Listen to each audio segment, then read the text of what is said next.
Shalom peuple de Dieu, je pense que nous tous nous portons bien. On se retrouve aujourd'hui le dimanche. Nous sommes accompagnés aujourd'hui avec le prophète Jérémie Foumou de l'église Lieu de la Restauration, source de grâce.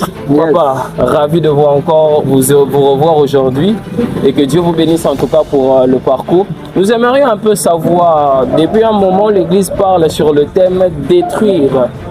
Au nom de Jésus, les liens derrière le nom. Nous aimerions un peu avoir et en savoir plus sur ce thème qui nous a été donné pendant toute cette semaine. Ok, comme on venait de me présenter, j'aimerais d'abord saluer quiconque tombera sur cette vidéo. Et ici, nous voulons juste vous dire que nous sommes d'abord dans l'église Lieu de la Restauration, source de grâce. Vous allez voir l'enseigne derrière moi qui va vous préciser tout le programme que nous avons de notre église. Mais par rapport à la question qui m'a été donnée ou accordée, ce que nous a été enseigné sur l'influence des noms ou le lien qui sont derrière les noms.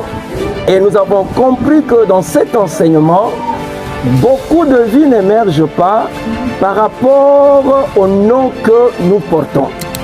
Les noms, c'est même une identité de la personne. Les noms renseignent la destinée d'un homme. Alors, sur ce, vous allez voir que dans la Bible, il y a eu des gens qu'on a eu à changer leur nom. Pourquoi? Parce que le contenu de leur nom n'était pas bon. Il a fallu changer l'identité en leur dotant d'un nouveau nom pour que leur destinée puisse impacter sur la terre.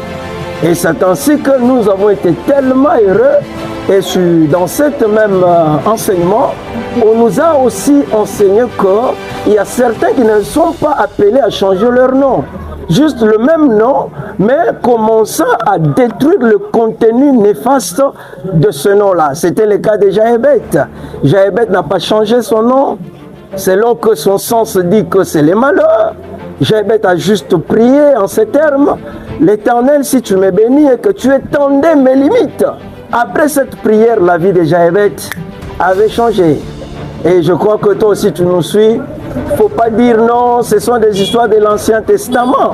Nous voyons le cas de Saül. Saül, c'était le nom de celui qu'on a appelé autrefois Paul. C'est-à-dire que dans la vie, si tu sens que les choses ne marchent pas, il faut faire la délivrance de ton nom. En tout cas, merci beaucoup pour ce petit résumé. En tout cas, nous sommes bénis de vous avoir encore en ce jour et nous profitons de l'occasion